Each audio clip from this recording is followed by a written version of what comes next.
Welcome everyone to our June 24th Richmond Housing Committee meeting.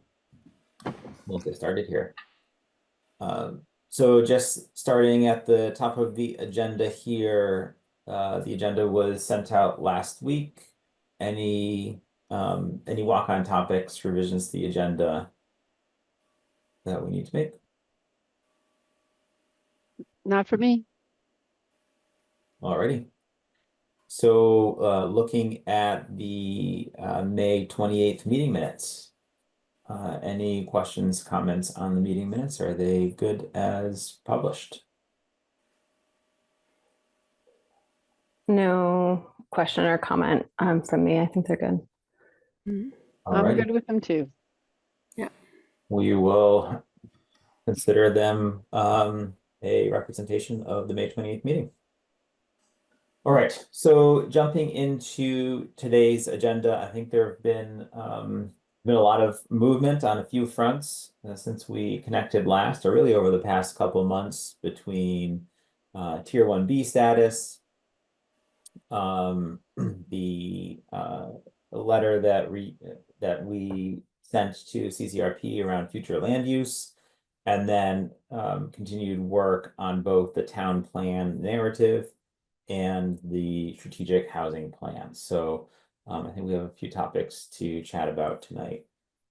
So Tier 1B status recap. So I was able to join the first select board meeting where the topic was raised, and we had submitted our letter of interest from the Richmond Housing Committee in support of Tier 1B status. And I know there was a lot of great conversation that took place on the select board. I was not able to make the second select board meeting where the topic was picked up again, but as I understood it, the select board did vote to in favor of Tier 1B status. So I don't know, Connie or Virginia, Marita, I don't know if you were there as well. Any comments or additional color you would like to share just on that piece? Yeah, Connie was there and I watched it in archives. So, Connie, go ahead. I think what had happened, the meeting you were there, Mark, was that there was a sort of a specific request for, was it a specific letter of recommendation that Andrew finished working on that then was sent to them? And then that's what they reviewed and looked at. They took public comment. There were concerns expressed about if the town opted into Tier 1B, who was going to take responsibility for ensuring we met the expectations of Act 250 or whatever other laws and regulations are applied. And there was some recognition that that was an important thing to do and that we would need to take that responsibility, but it wasn't imminent. And that pretty much everybody around the table agreed that the message was important, and this would be a message to developers and to our community and to other communities that we really want to support different ways of providing more housing of various types to the people in our state. So it was a thoughtful conversation and it stayed very focused. It was really kind of easy to follow. I mean, I didn't get all lost as I sometimes do with the select board. And I was pleased that it was a unanimous opinion. They didn't have anybody that was strongly against it for one reason or another. So I was just wanting to say appreciatively to Andrew, who's not here, and Mark, who is, that the work you did to make that a clear message really paid off. So thank you. Virginia, do you have more to add? Yeah, sure. I mean, I think that you all did a great job between Andrew's letter, and he knows what he's talking about from what the work he does. And Connie, your statement was very nice and clear. and Charlie Baker was there. You know, obviously CCRPC wants us to do this. So, and the Planning Commission was, from a procedural point of view, not wanting to do it because we felt we didn't have the right documents and help. But now that it's approved, we will have to make our documents better, you know. So we were either going to have to make our documents better before we took this step, or now that the step has been taken, we're going to have to make our documents better after. And since nothing is really imminent, as you mentioned, that's okay. You know, we have some time. We can make our documents better so that they will be suitable for the Tier 1B status. But anyway, so you all were great. You made the persuasive arguments. And I like the fact that the Housing Committee had a strong position. And so, yeah, so I think it was good. I think it was well done. The Select Board, I think, on the whole, is more interested in the big picture. Rather, you know, they didn't care that much that we didn't think we could really do a good job with it. The procedural part, you know, you'll probably figure it out. I'm sure they thought, well, they'll probably figure it out how to do it. But so that, I think, is typical of what they do, is they take a sort of a bigger picture look at it. And so anyway, I think the process worked well. And yeah, so it's all good. Great. I just have two clarifying questions.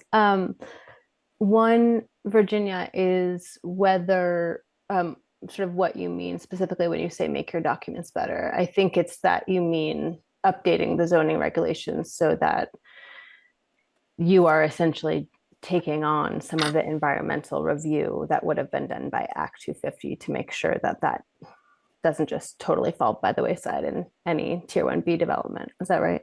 Yes. Okay. So our documents, our zoning ordinance in particular, really doesn't have any natural resources standards in it.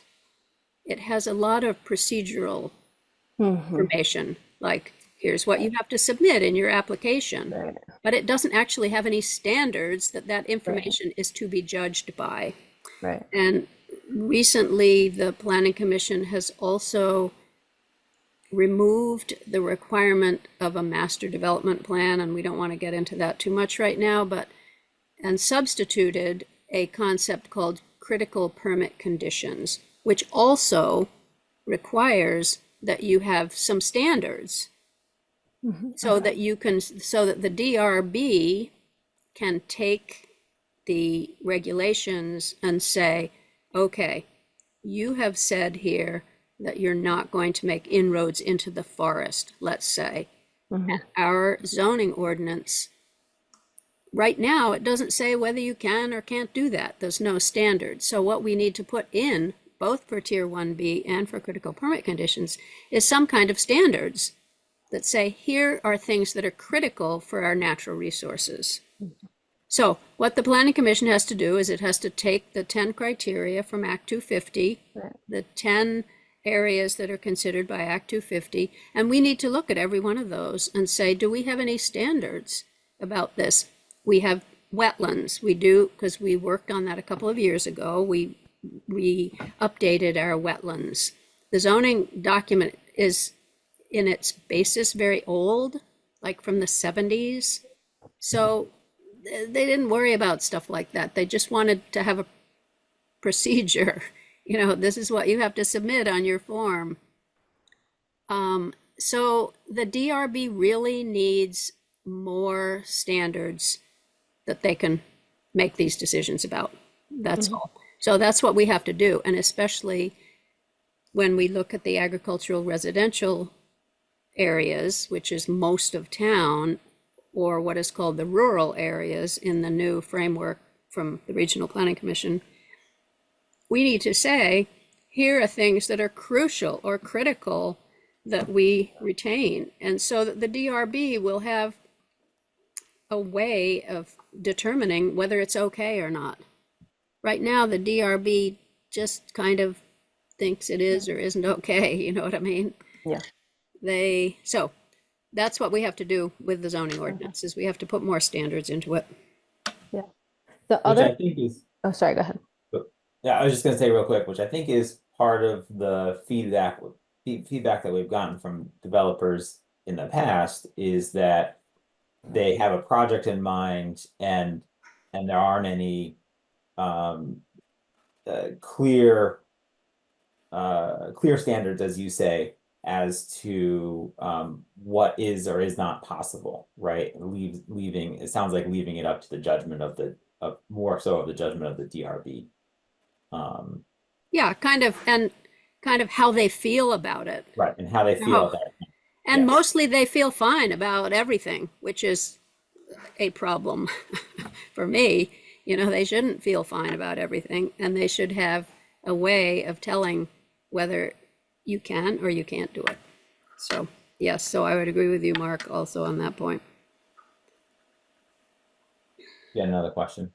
Oh yeah, the other question was just about, and it's sort of a substance question that I can just go back to the archives and find myself. I was just wondering if Charlie Baker spoke to the concern about, you know, the difficulty that you're talking about having to amend some of these documents, and whether the CCRPC has like any kind of support for that kind of work that likely a lot of towns will have, you know, will want to be calling upon, or if he spoke to that at all. Is Yeah. basically my No, question. he didn't speak to that at all. Okay. And, you know, the question will come to the Planning Commission, can we do this work? You know, which has been part of the issue. Can we do this work?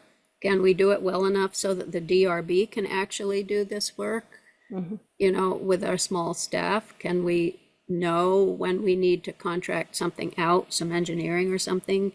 So the question will come to the Planning Commission, do we need somebody to help us with this? Yeah. Do we want to more hire like- CCRPC? Yeah. Because we get a certain number of hours, each town, each municipality gets a certain number of hours free for their services, and otherwise you pay for them. Okay. And so we could put it out to bid for somebody to, you know, just the way we put our housing study out to bid, CCRPC bid on it, we gave it to the other person who bid on it. So we might want to do that again. You know, we might want to say, we don't understand how we're going to make our regulations watertight, as it were, as clear as we would like to have them, or, you know, we may do it ourselves. Right now, Ish. Keith is not available because he's the zoning administrator full-time Right, for a while, you know. Yeah, I just wondered if like People other gone. towns in the region had like done it or started to do it, or like if there was any kind of like whatever free resources is sort of. Yeah. It sounds like there may be some in terms of guidance, and then after that, you know, maybe or maybe not, but there's a possibility of having to pay for some help. Yeah, and free is all relative. In quotes. Free in terms of money, but somebody has to do it. Yeah. You know what I mean? Like, I don't want to do it all by myself because that happens. Yeah. So anyway, that is yet to come. Since there aren't any projects, you know, we have interim 1B, which goes until July 1st of 2027. So we're already in it. We already should have had standards by now, but luckily there haven't been any projects that have arisen to be started before July 1st, 2027.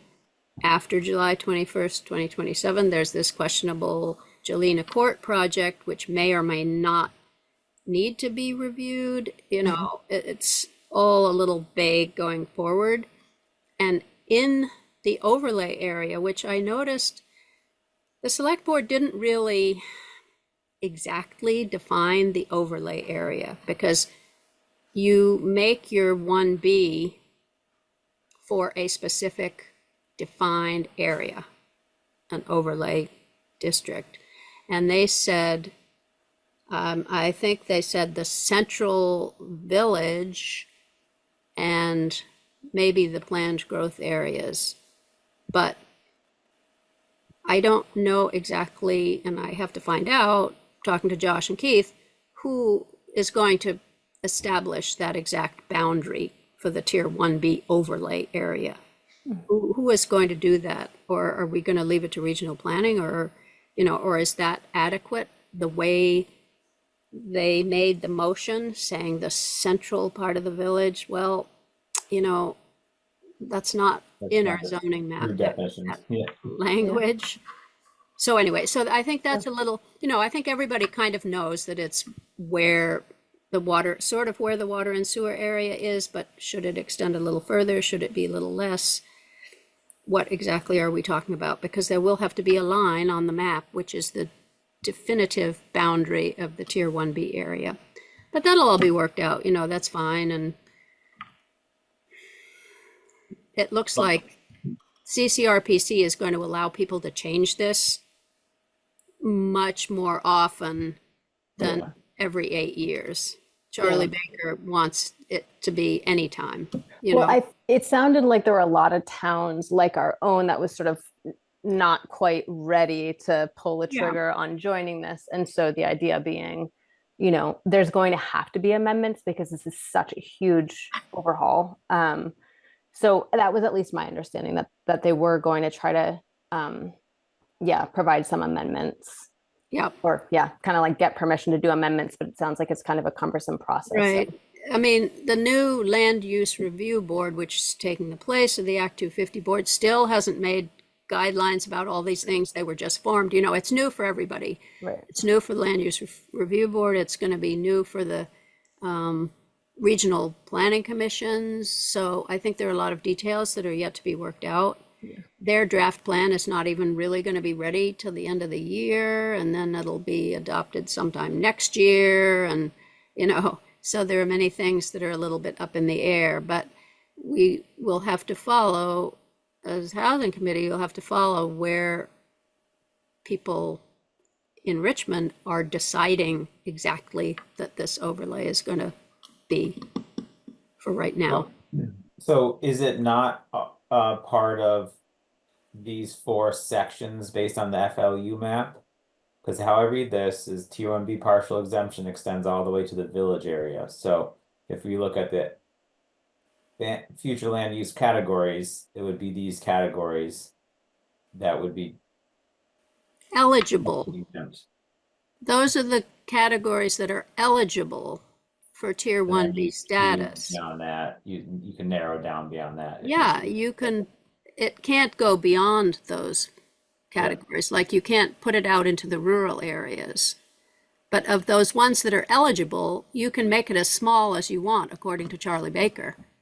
You can make it like one parcel or any subset of the eligible areas.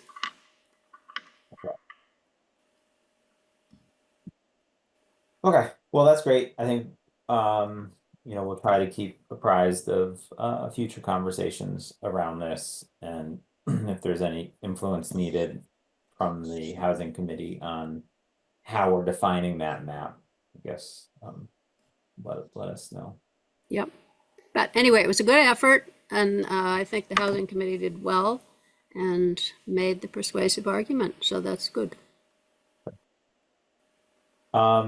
And then the other piece is we did also submit a letter to CCRPC with the recommendations about a couple of those parcels and including them in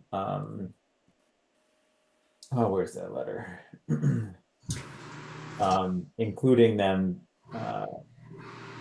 changing their designations, basically. Yeah.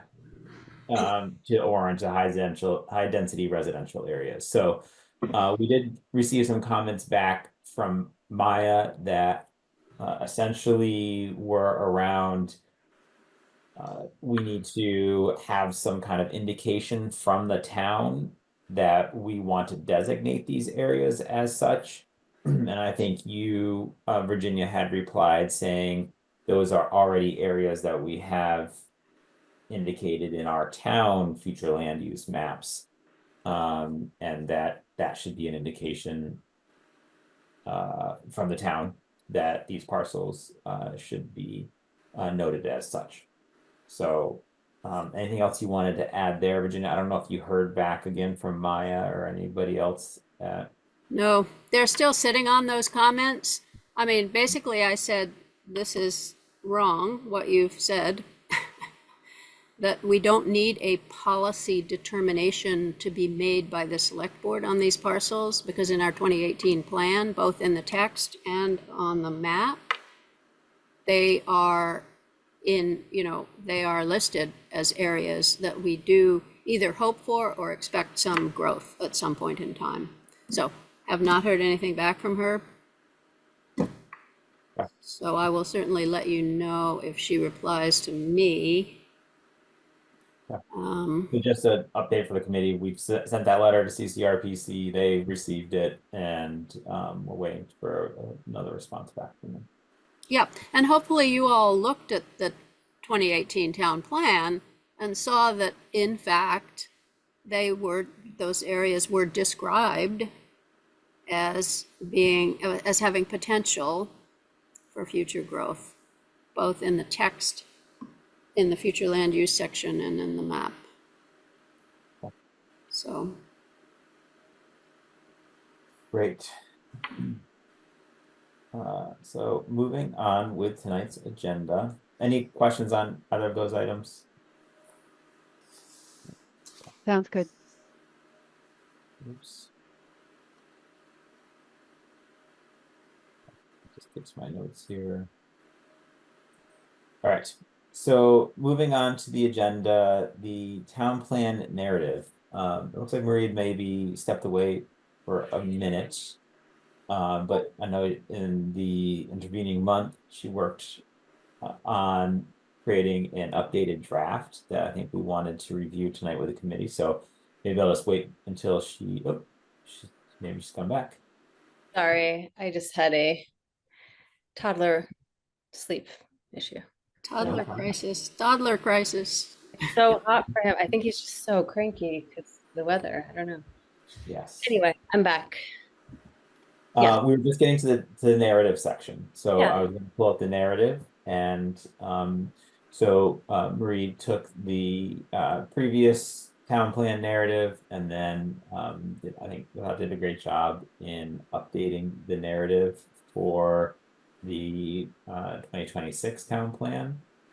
It's still definitely in draft form, and I think we wanted to share that with the committee here tonight for comment or feedback. And I know Keith had just posted it yesterday.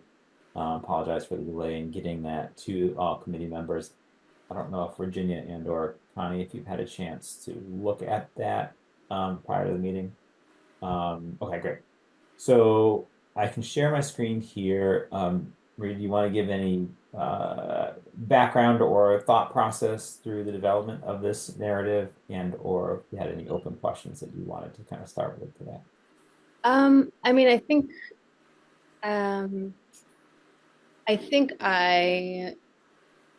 took some guidance from the CCRPC's response to our town plan.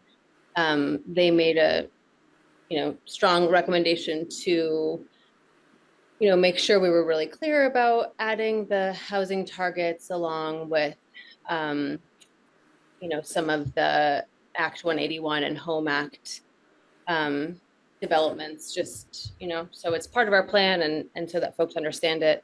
And then it just felt like naturally what we can and maybe want to do is sort of explain why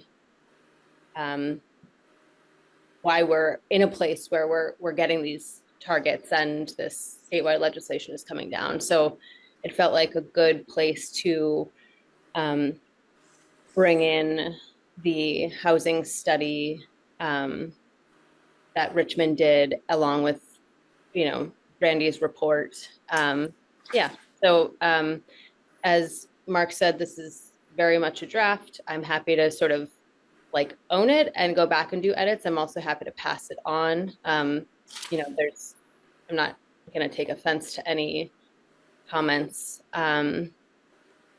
or request to do things differently, or if, again, someone else wants to sort of own it for a period of time and then give it back to the group, that's fine too. But yeah.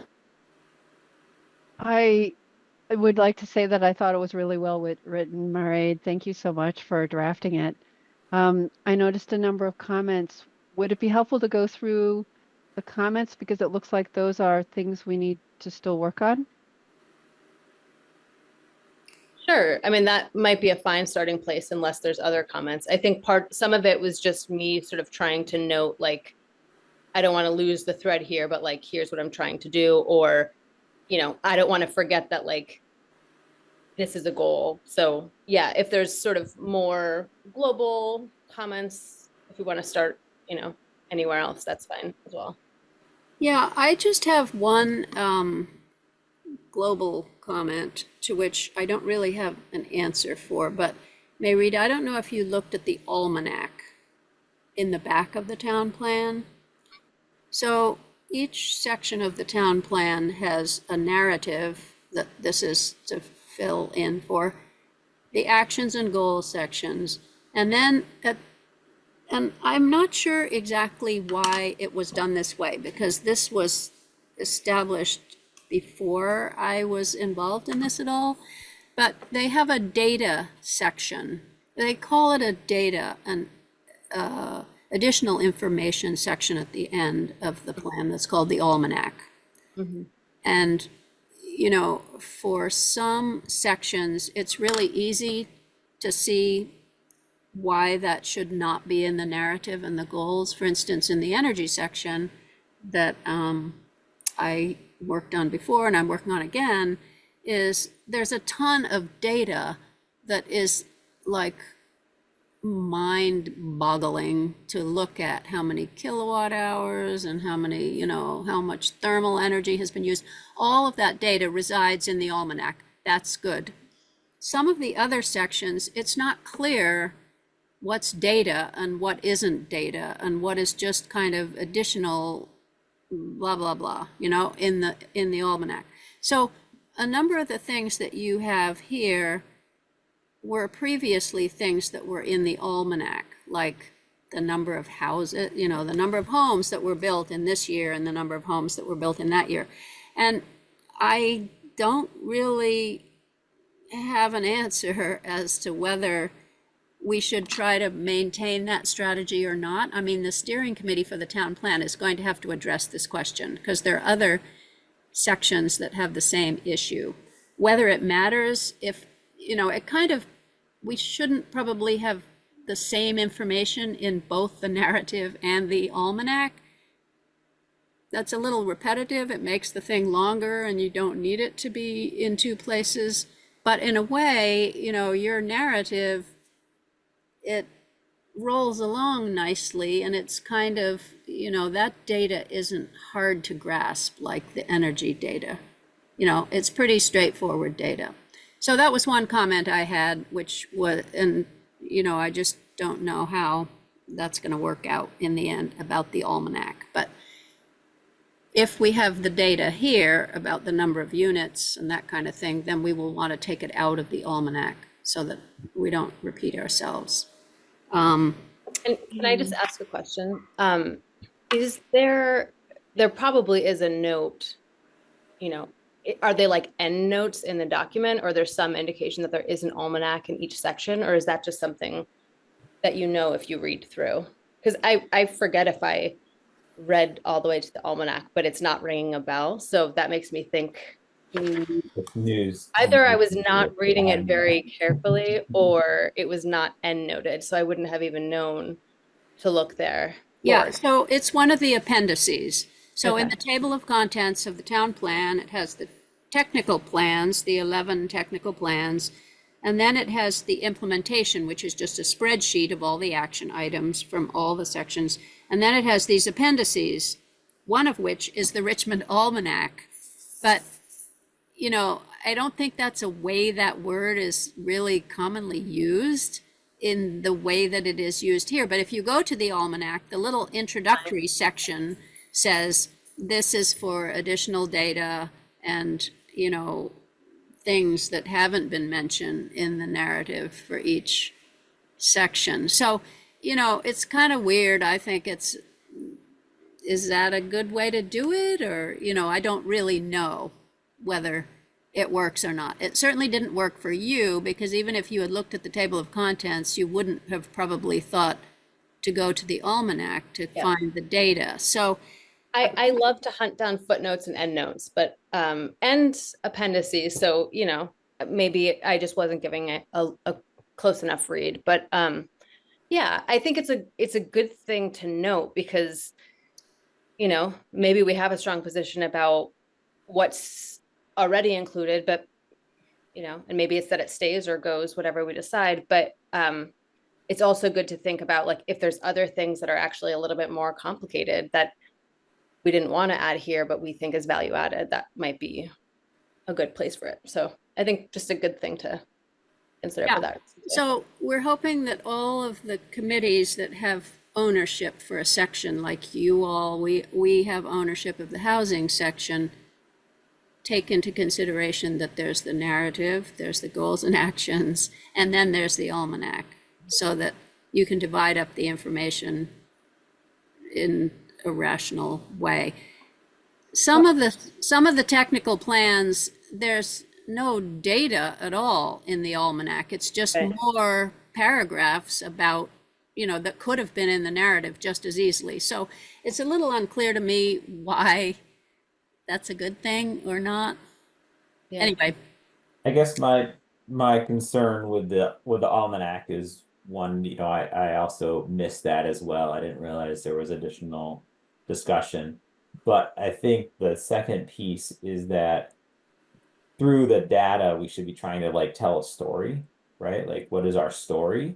And my fear is that if we put a lot of that data down into the end of the document, that story might not be fully told, right? Or might not tell that story. Now, I could see, like, if we wanted to include charts of our demographic data that was like something similar in Brandy's report, then maybe we put some charts around, just like some trends of here's how you know, demographics in Richmond have adjusted, or housing starts have adjusted. Like, I could see maybe putting some of those in there. But I think if we're trying to write a narrative, we should keep that in the narrative section and tell our story with the data as well. yeah, well, and that makes sense for this kind of data, you know, like, and as I look through the sections of the almanac, some of them that's true for, and some of them that isn't true for. And I'm thinking that maybe things like the energy plan that has this huge section of data, all of which is provided by CCRPC and has been required statutorily for having an enhanced energy plan, maybe that should just be a separate appendix. Energy data, you know, that's one that needs to not be in the narrative, but maybe it would be easier if we listed it as a separate appendix, you know. And some of these, like the economy, there's no information really in there. Just get rid of that altogether, you know. And the housing data, really, we could probably put all in the narrative. So I think the steering committee is really going to have to take that up.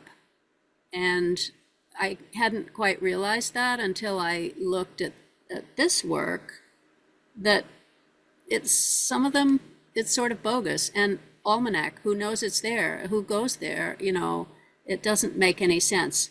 Whereas if the ones that were really important to be there, like energy, would have their own appendix, you know, it would be appendix number whatever, E or something.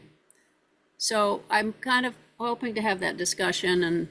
And anyway, so that was that comment. The other comment that I had was in terms of the planning process and the zoning ordinance, a lot of it has already been done. So, for instance, anything that relates to, for instance, allowing accessory dwellings or, you know, 3 to 4 unit buildings, those have already been done. They're in the zoning already. So that will need to be updated. That needs to have further discussion and not list it as something that is a recommendation because it's already been done. There may be some little pieces of that that could be picked out specifically that have to be done. And the other thing was, I also thought we should talk more about the housing study, because I think that was an important thing that the housing committee did. And we can talk more about that, or maybe we could make that as an appendix, or I don't know, maybe we can make the strategic housing document an appendix. So just some stuff to keep in mind a little bit. And Yeah. One, sorry, the middle comment you made about the accessory dwelling piece and the fact that we had already updated the zoning. So I think that one was one that I had just taken from what I thought we were putting in the goals of the housing section of the town plan. mhm. Yeah, so that just needs to be updated. So I guess that would be then both sections. Then you said, because I think the language was sort of updating zoning regulations to allow for a variety of housing types. Okay, yeah. So Mark, maybe I'm just totally wrong. Maybe I was looking at the wrong draft, but I sort of thought that was still language that we were using in our goal portion of the. It could be. I'm looking to see if I can pull up our draft of the. We do, yeah. It says when updating zoning regulations, identify opportunities for development of a variety of housing types, for example, allowing mixed-use residential, commercial, higher unit density, or unique accessory housing in certain identified districts. Okay, so maybe I just sort of like converged and sort of mixed up the language a little bit because it's not quite updated, but it's like when updating zoning regulations, there's a little bit of a. Now, has that Right, we language want to been be as updated? specific as possible, to guide the action items.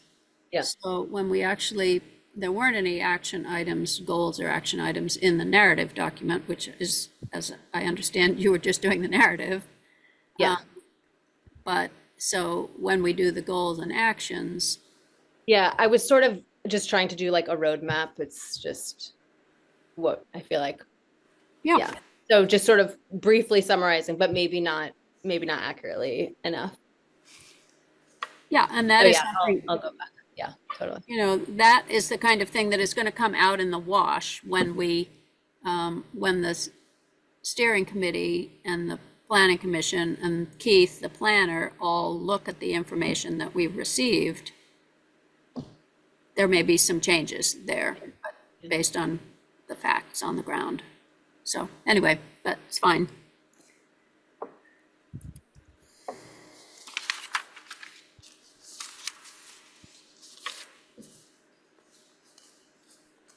Did you look at the study, the Brandy Saxon study? I read in your reading of things. Yeah, that was most of where I got Okay. the resources. Either I cited to her study a bunch and then she cited to different like the census and like different other places. So I looked, I think she used housing data and some other things that I looked at. Yeah. But I couldn't find the housing needs assessment. And I think that's because it no longer exists or something. Like the original doc. Yeah. Do we still have the housing needs assessment? I don't know if it got is that something that got lost, Mark? I forget.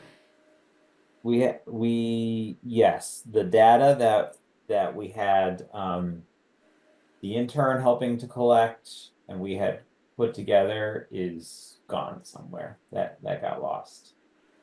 Remember we had the intern from Well, UVM that helped. I have her draft that Juliana Yes. created in 2022.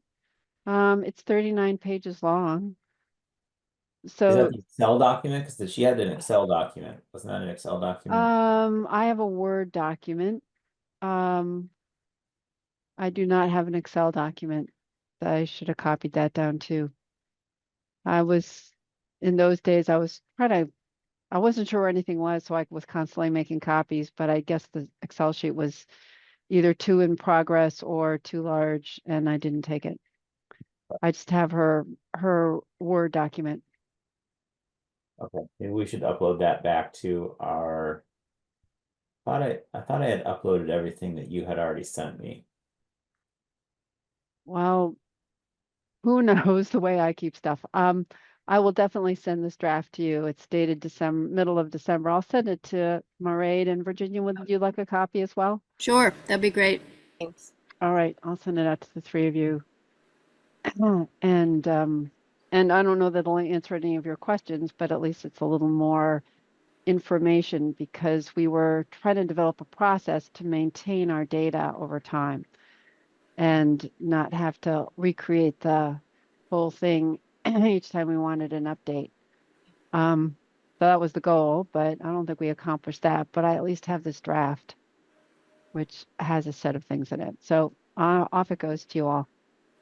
Yeah, and I mean, that was part of the problem when Revi left. I think he had files in a certain way and that his system, I mean, Keith and I have all of his notes, but we haven't really been able to find it either in his notes. So anyway, I did have one other global comment, which was like the almanac aroused some points that I think the steering committee needs to consider, which is your footnotes, which are great. You know, I mean, most of this document, the town plan, there's no footnotes. There's no documentation of where any information comes from. And that, in a way, would be a reason to have a section that was footnoted with data. So, because you don't want, and I don't think in the narrative part of each section, you don't want footnotes. I think that's too tough for people. So anyway, just something that I think we have to think about, you know? A section of footnotes for housing, right? At the Or end of just, the yeah, document. or like end notes. Yeah, I totally hear that. And, you know, this is just sort of how I'm used to Yeah, no, it's good. keeping things. And I also wanted you all to be able to see, like, this is not just a thing that I made up, and to track my own thinking and be like, okay, go back to this page when I want to look this thing up. But totally recognizing that, like, footnotes, yeah, can be really like annoying to wade through and make the document harder to follow. But yeah, obviously we're not there yet. I would probably want to advocate for like end notes, you know, keep it at the sort of in the same document, but like at the end. So it's not, you know. Yeah, well, none of the other sections have any kind of endnotes. Yeah. Except in the almanac section where some things they are documented. I personally believe in documentation and I think it's valuable. And I look for it myself, but it clearly has not been the way this document has been presented before. So I'm still on the fence about that, about how we should best do that. Yeah. So, but thank you for doing it that way because, you know, really, if we're going to be intelligent consumers of information, we ought to know where it comes from. All right, great. Well, do we want to just walk through any of the comments that you had? Is there anything that you wanted to call out specifically here? Sure. Yeah, if you just run me through, I think the first note again is just me trying to make sure that I'm not losing the thread and wanting to make sure all of those are raised, but I was reaching the end of my the daycare time that I had for the week, so I just had to throw it in a comment. And the second one, yeah, I wasn't sure and wanted who to reach out to, and I wanted to be really sensitive because I know that Keith is, you know, having to do a lot more work, so I didn't want to reach out to him and be like, can you send me like the data about this, but but I was sort of struggling to understand and square like the tax department and the housing. So the housing report said that it got the data about the different, like what was built or what the housing stock was in Richmond. It says that it got the data from the tax website. And then when I went to the tax website to get the key, either they had changed it or something. So I just need to, like, if we have an easy to read grand list that's accessible, that's great. I did find one online. Those codes I think were a little different, or they added some things. So maybe I just reach out to the person in the town who's responsible for the grand list to try to get a master key for that, and then just get, you know, a couple of different years of grand list to make the comparison that I'm trying to make. But if any of you have sort of comments or thoughts on where to get, You don't know what the housing stock makeup is today. yeah, so I think in this section, it talks about basically the builds in the last 3 years, and then focuses on the years that I focused on were 2021, because it was the last year of data that Brandy had included in her report. And then I thought it would be helpful to also look at since 2021. It's sort of my understanding, and I don't remember where I sourced this from, but that about 8 or 9 new builds. Yeah, actually, I don't even want to say that, because I think that's wrong based on the Well, is that Jolena Court building. So I believe doesn't CCRPC have that data? Don't we report that out to them yearly as to new units coming online? Well, I think the data that I know about relates to permits. So, but with a permit, you know, if you give a certain number of permits for ADUs, you don't really know how many of those are built in that time frame. So I don't have any, I mean, you could ask Keith if he knows. He should be the one who would know how to get this data. As our Director of Planning and Zoning, he should be the one to know how to get this data. I know, I just felt bad asking him for one more. Yeah, and so what the default position is that you make a general statement like there haven't been that many units or whatever, you know, without any documentation whatsoever, which of course is not the correct way to really report things out. But this is what happens is, you know, we come down to a time period where you have everybody has a limited amount of time. The data is very hard to get, hard to understand, hard to compile properly. Yeah. And so we resort to making a general statement about. Yeah, which I just felt like when I read the last town plan, I just wanted more. Yeah. So in part, I think I'm just trying to like give more, because I think, yeah, it can help people really get on board if they're like, oh, this is what's happening. Yeah. Well, if we have an accurate count of units that are coming online, and if it's not that far off from like our 14 yearly units, like it's also an easier leap to make. Totally. Yeah. And I mean, I just wondered if y'all sort of knew, but I'm okay reaching out. I'll try the person who controls or whatever is responsible for the grand list and chat with them, and then I'll reach out to Keith if that doesn't answer my questions. Yeah, I mean, yeah, the financial people, maybe Connie Bona, who's a financial person, the town clerk might have that information, but coming online isn't a meaningful phrase. It's either permitted or it's built, and it's in the grand list. So if it's just permitted, you have no idea when it's coming online. Some people get a permit and they don't build for years. So anyway, just to. Yeah, but interesting and important, because maybe the permit data is important, maybe it's not, but I think I'll start with just trying to see if I can get a more accurate count about what has been constructed since 2021. That'd be great if you could. What was the, so you said town clerk, there was a person, Connie someone? Connie Bona, who's the, she's the treasurer, I guess. Okay. And, you know, you can just ask Josh Arneson, who's the town manager, who's in charge of the grand list. I don't even know the answer to that question. So it's kind of a research. You'll have to check your daycare time to see. Yeah, enough. It was just sort of like at the end of the week, you know, you always wish you got more done than you really did.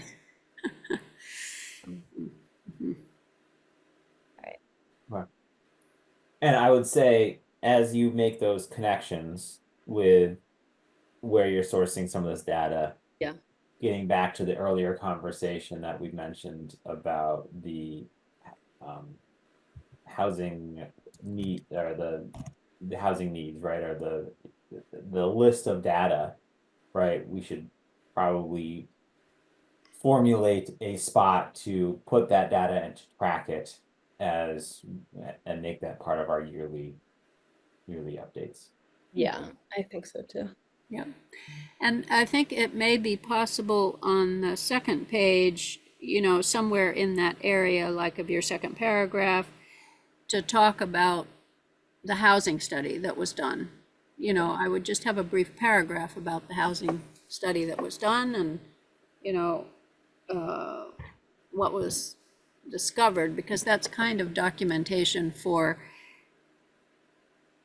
Richmond residents value racial, socioeconomic, and cultural diversity, which is, you know, a little subjective, but. Yeah, I think the only thing I was sort of trying to cite to is like the town plan, I felt like gave a really broad but decisive, like, we know that we need diverse housing because we know we need housing for everyone. And like, so that was what I was citing to, but I think you're totally right that is also another place where that sentiment exists, and probably in a much more nuanced and meaningful way. Yeah, and I mean, even just in the broad sense of the study that was done in 2020 or whenever it was done, they did focus group. She did focus groups. She did individual, you know, a discussion with individuals, with small groups. So she actually documented some of those things. So I'm not sure you have to go into too much more detail, but say the housing study showed that, which is a true statement, because those things that she did, those ways that she has of creating her study, right, and so reflect real people's comments. Right. So you are not talking about the document that I haven't seen, which is the housing needs assessment. You're talking about Brandy's housing report. Yeah, I'm talking about her housing report. I did, yeah, obviously see all of that, like. And in that document, you know, those facts I think can be brought out here, and the stuff that she talks about prospective zoning changes, we used that document, the Planning Commission used it to make many of those changes. So it's not quite as applicable to that, because those things have already been done. I mean, if we're talking towards the future, but if we're talking towards documenting that this is the attitudes and the feelings of the Richmond townspeople, then that's good there. So.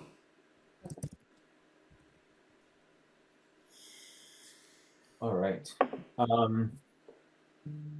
So the next, you had a question around the chip bill. Yeah. It's just that big infrastructure bill that just came down. I don't know enough about it and haven't had time to like read through it or even read the like high level sort of summaries, but it's my understanding. Well, I'll stop. I think you all know what it is, right? No, I mean, most of us haven't read it, I don't think. Have you read it, Mark? No. Yeah. I read bits and pieces of it, but it's a big bill and I haven't really looked into it. So that is probably something that, you know, we should do and mention it if it seems useful. But okay. Oh, thanks, Mark. That's helpful. Gonna keep me organized here. Yeah, I think you commented, Mark, on the other draft, which I can just look Yes. at.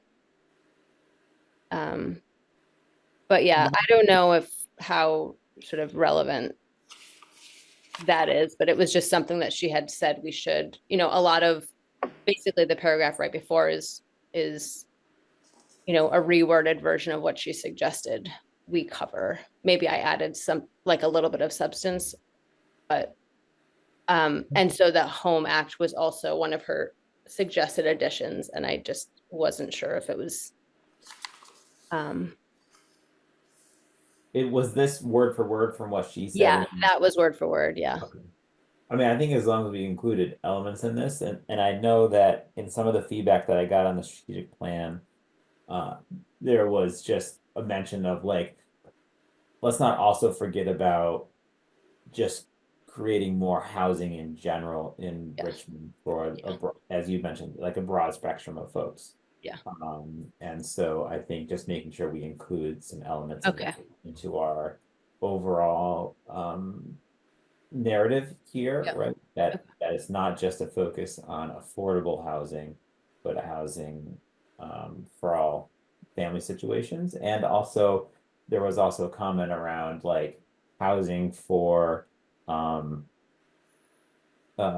folks aging in town, right? Being able to stay in town as they age and having opportunities to downsize to a smaller unit, but still be close to your friend and family network, right? Which can also,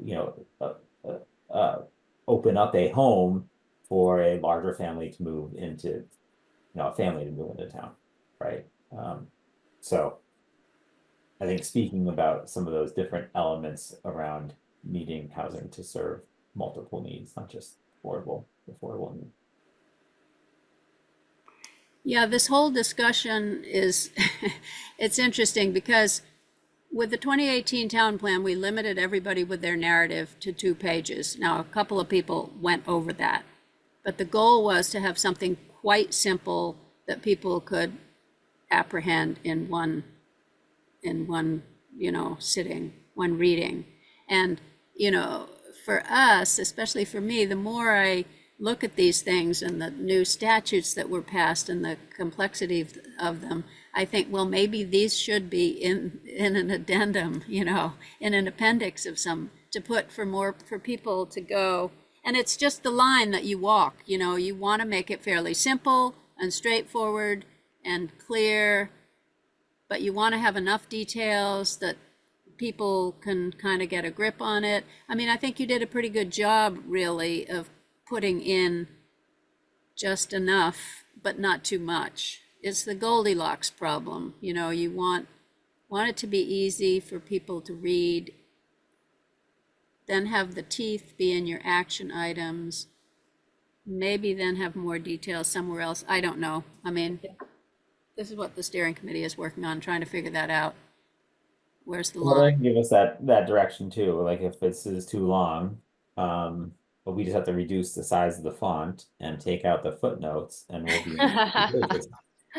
No, and it's totally, it's always helpful, like any direction, like there's definitely more concise ways to say certain things, and that's, at least for me, how drafting goes, right? It's like things Yeah. just get cut and cut and cut, and Yeah, I mean, we don't want it to be so general. Like, I really want people to know, everybody who reads this, that these statutes were passed, Right. and that the state told us what we have to do, basically. I mean, I think that's kind of a basic piece of information. Going into too much detail about them is probably, is where you have to figure out, okay, if I know nothing about this, how can I get just enough but not too much? So, anyway. Do you need something here about square miles? that was just me being lazy. I could have very easily found that. It was one of those, Okay. like, I know it's 32 point something something, it's like just about the same size as Heinsberg, but I know they're both like 32 and 33 or something, but I'll get that. And then the last section, so here, the roadmap piece, I know in the previous town plan, we just put this section like basically the elements in Yeah. from our strategic or the elements from our town plan, action items. Do we just want to put that here and just say? Yeah, action I mean, item I action item think, two, and kind of take yeah, this out so we don't have to rewrite it. yeah, I think that's totally, I feel like there was one thing that I wanted to keep that was not there, maybe. You said. Oh, well, I think did we actually say in our action items that categorizing specific plots of land close to the village center as future growth and transition infill? So maybe we just, yeah, I think if you just want to highlight that and say cut and replace, and then if I have any questions, Mark, about anything else, and maybe it's just a question about should we add this to the action item? Yeah, well, I think the action items and the goals need work. I mean, I don't think, It's not a final draft yet, Virginia. We looked at it last meeting and thought we all gave our stamp of approval. the final draft of what? The strategic housing plan or this? No, our action items. Maybe actually, I think you might have not been here during that Where are meeting. the action items? Hold on, let me just. Virginia wasn't here at our last meeting. Yeah, No. I think that's probably why. So we reviewed the action Sorry. item. I'm not laughing.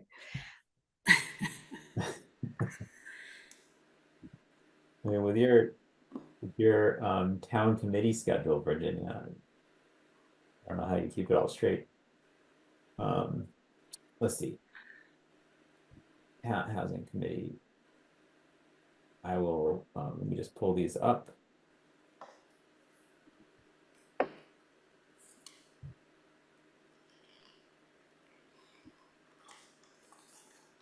Share my screen.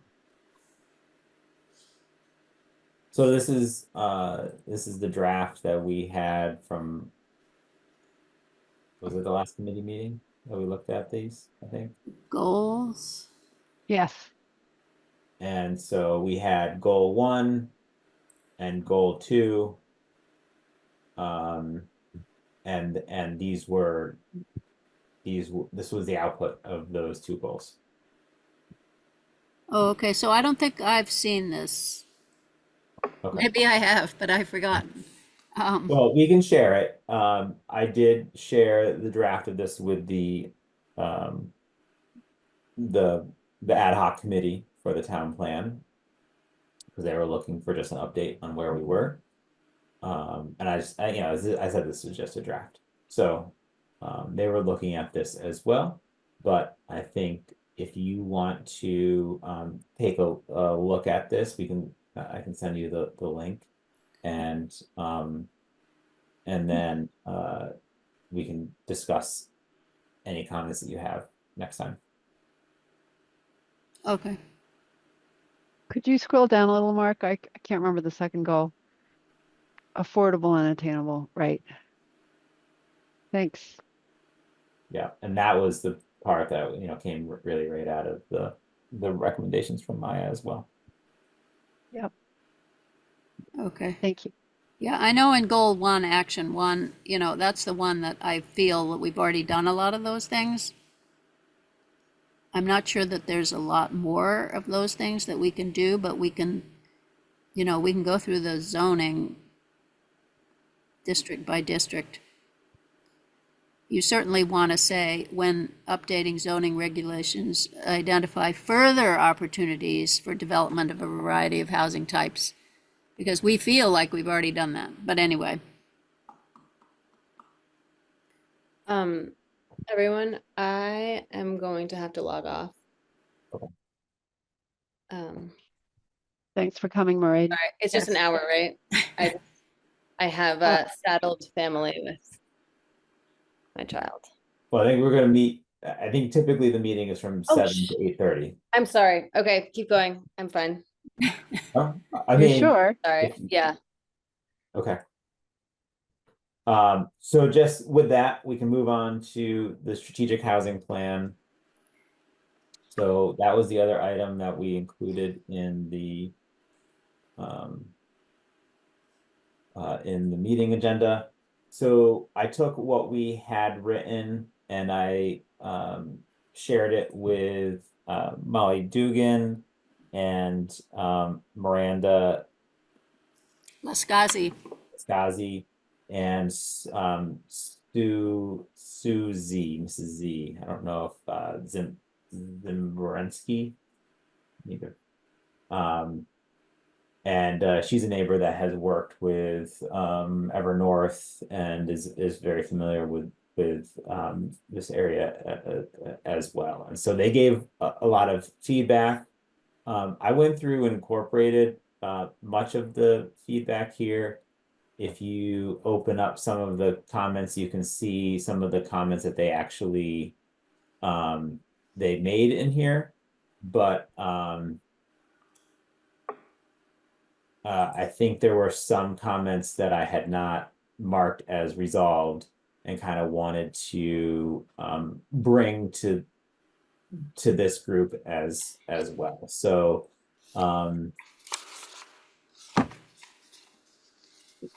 reviewing the bylaws, what is the process for amending the bylaws?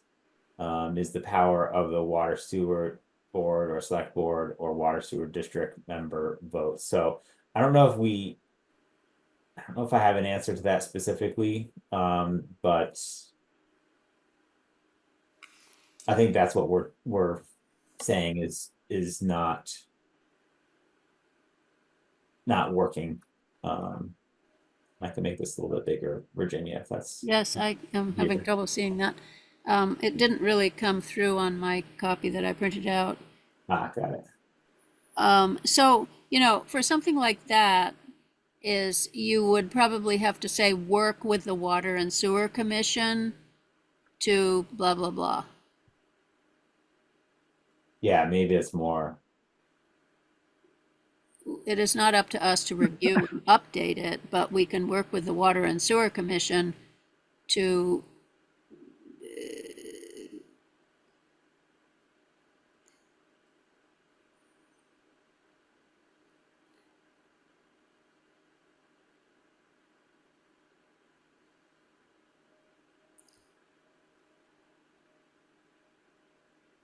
I could actually put in here USDA rural. And I'd probably make it even a little softer, work with the Water and Sewer Commission to review the existing water and sewer bylaws to see if there's any way that the water and sewer lines can be extended. Because this is like a controversial thing that's been controversial for a really long time. So Maybe it's more to town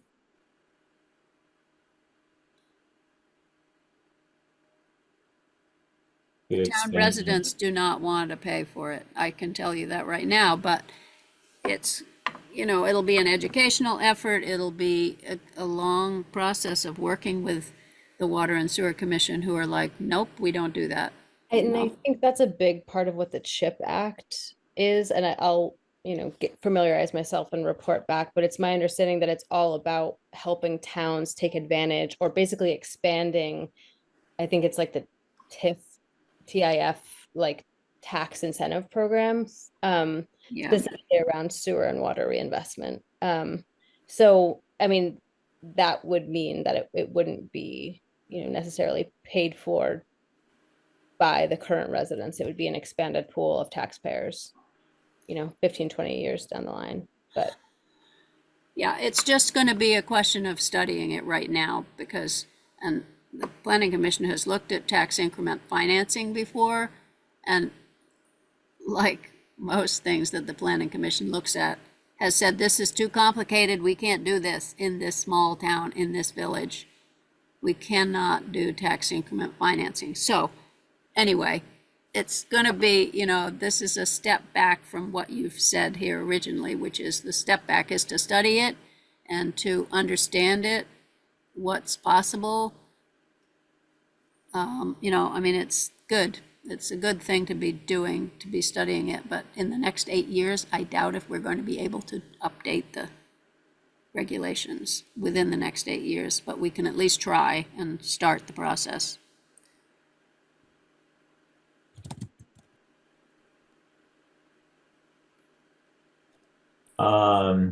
Perhaps part of this grant, apply for a planning grant to complete a feasibility study to evaluate the infrastructure expansion. Okay, so Molly thought about completing a feasibility study. And that's where I had updated this. I guess that maybe I already made all the updates here. Mhm.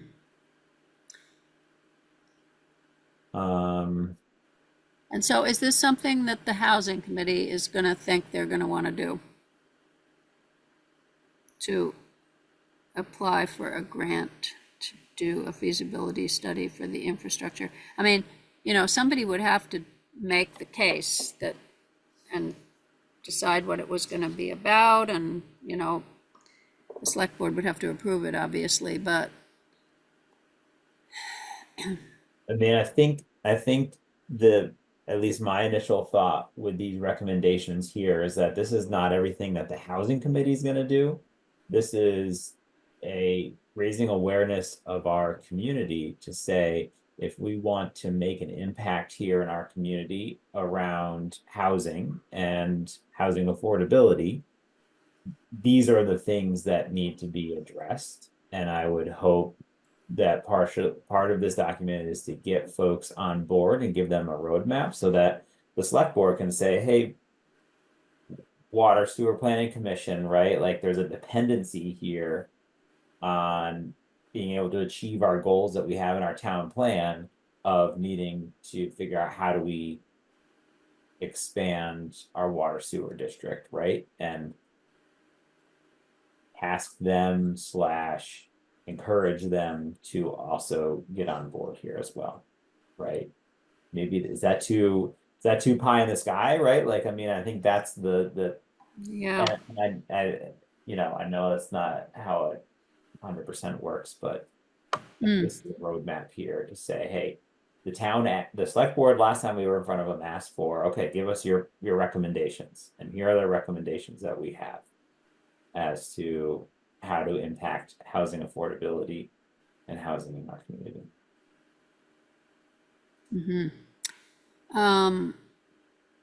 Well, I'll have to think about that and see if the line is walked between it being like practical enough that people can actually do it, or aspirational.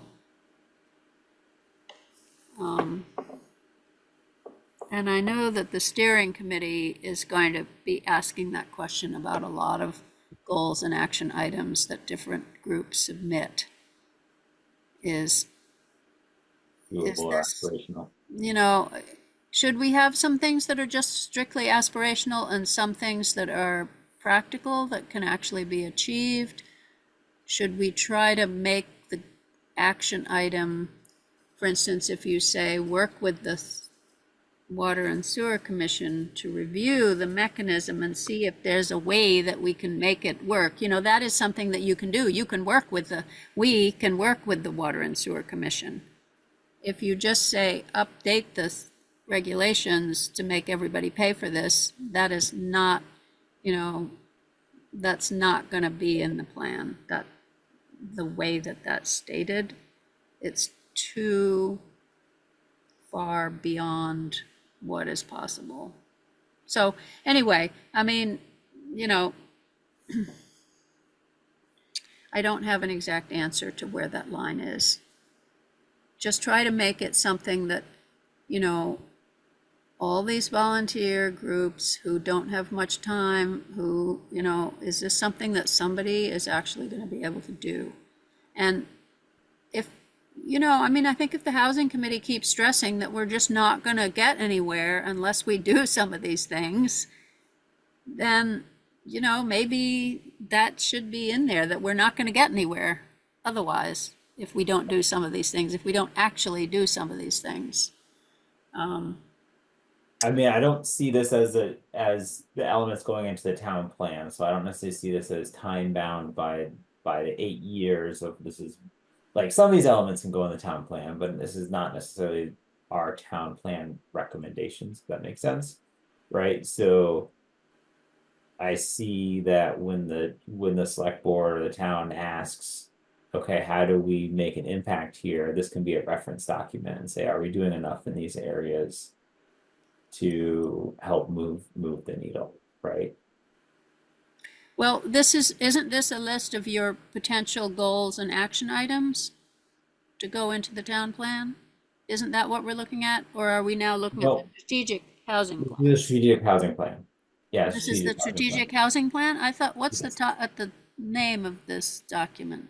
Yep, Strategic housing Okay, plan. It's so at this the is the top of the strategic screen. housing plan. This is not Yeah. the action and goals, which you're gonna send me, which I haven't seen. Okay, right, yes. Yeah. So, yeah, so again, these are like those recommendations that are, yeah,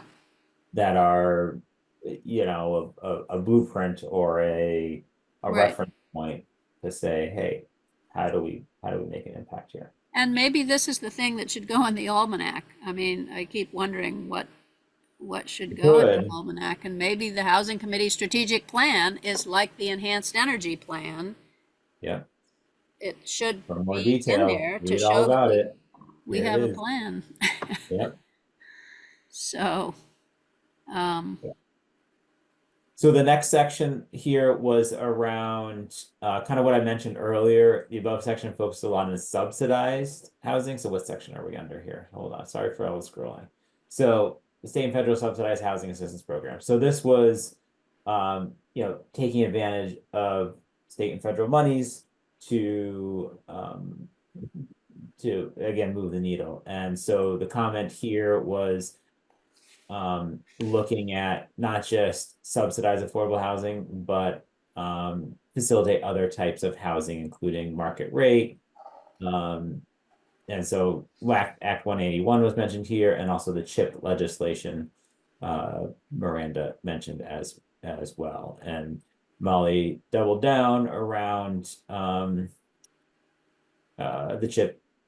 CHIP program as well. So I think Marie, for your introduction, then you know here's some more support to including comments around CHIP. So I can look at this piece a little bit and add some comments to the strategic housing plan here. Folks agree as well. That would be great, Mark. Thank you. Mark, I wasn't readily able to do what you're doing with the comments, I don't think.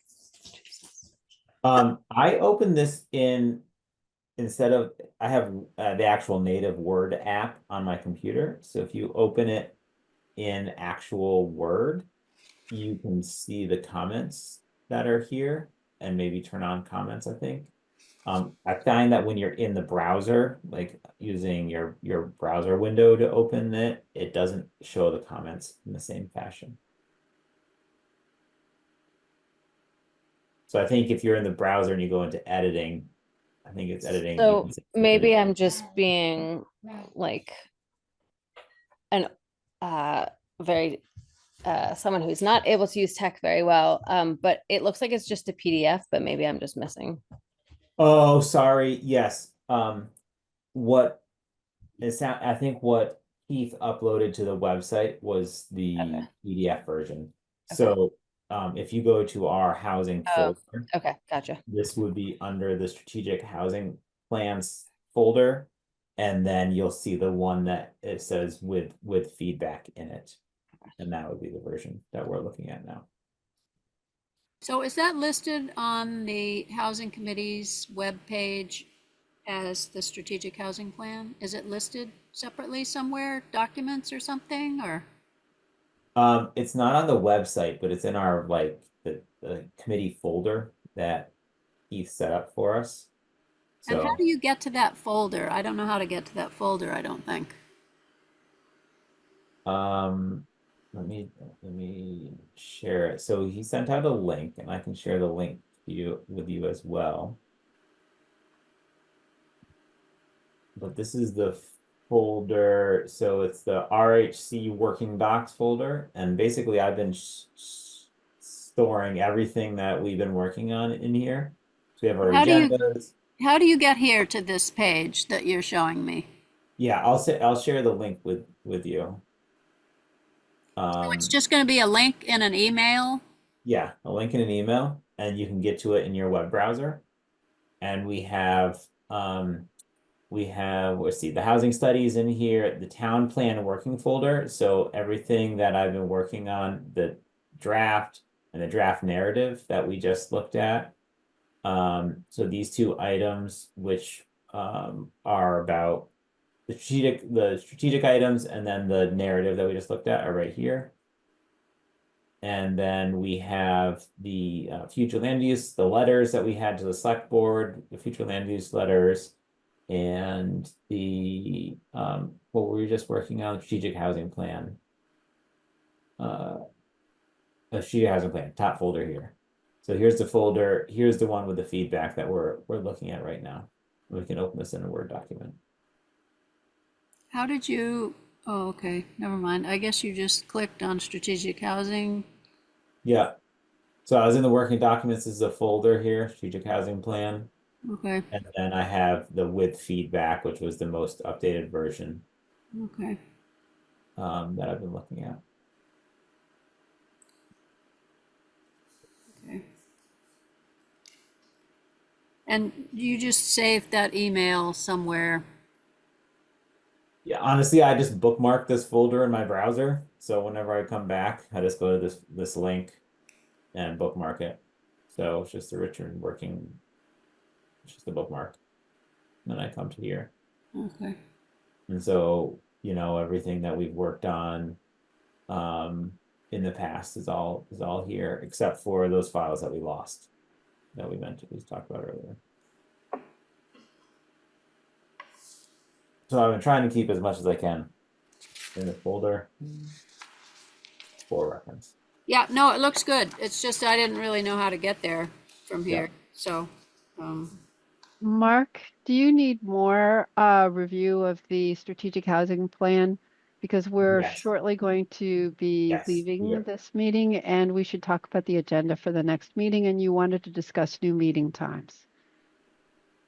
New meeting times? I think we're good with our meeting times. Aren't we good with our meeting times? Okay, it was on the agenda, discuss meeting time. Oh, was it? Somehow, but we can skip Okay. it. I'm happy with it. Yeah, so I would just say if there are any other comments on this draft, I think there's just some support here, and then the final item, yeah, just great suggestion. So overall, I think they thought there was really positive feedback with what we had developed here. I don't think there was very much substantial or items to take out, other than adding some more sections around other types of housing. yeah, I need to look at the planning a little bit further, the planning zoning recommendations. Okay.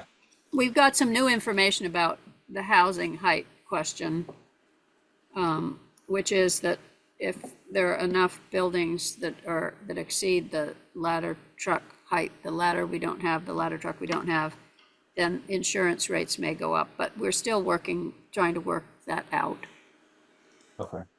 Whether, how much they're gonna go up by. We are currently at 3 buildings that equal or exceed the height limitation without a ladder truck, even though, well, there are certain things we can do. We can have a mutual aid agreement formalized, a bunch of different things we can do. If we have the final Jolena Court building built, then that will put us over the limit, and then the rates may go up or blah, blah, blah. So it's complicated, as it turns out, more complicated than it's just okay to have tall buildings that are higher than your ladders, because there are many tall buildings that are higher than ladders. So, so I have to look at that some more. Keith is looking at that. And the townwide density bonus scheme is coming up on August. That'll be in place if it's adopted by the select board on August 2nd or whenever it is, August the 6th, I think. whatever, their first meeting in August, anyway. 7th. So I'd like to look at these zoning items a little bit more. Okay. So I guess what I'd like to ask of the committee is to review the strategic housing plan and then one last time with those comments. And we'll discuss those at the next meeting. And then I'd like to discuss what is our next step with our housing plan? Do we schedule some time with the select board and get on their agenda or share it with the select board? I don't know what exactly that looks like. We share it with the planning commission first. I'd like to talk about what the next step is there with our housing plan. Got it. And then I guess the next meeting finalize the narrative or review a second draft of the narrative. So Marie, if you're able to make updates based on tonight's comments, and then we can look at the next draft for that. So I'd like to just get that done. And then Virginia, if you have any other suggestions on the action items that we have. Right. The town plan. Great. Yep. And Any then other business we need to discuss next time? those will go to the steering committee. Yep. So I feel like Could we're in the home stretch here with all these. Could everybody look at their calendars? Because our next meeting is scheduled for July 22nd. And it's really nice to know if we would be able to have a quorum. July 22nd is the fourth Tuesday in July from 7 to 8:30. I think July 22nd. Well, Yeah. I will be in Maine, but if you can zoom in from Maine, then I can probably zoom in from Maine. Excellent. I'll be in Maine too. All right. All right. Except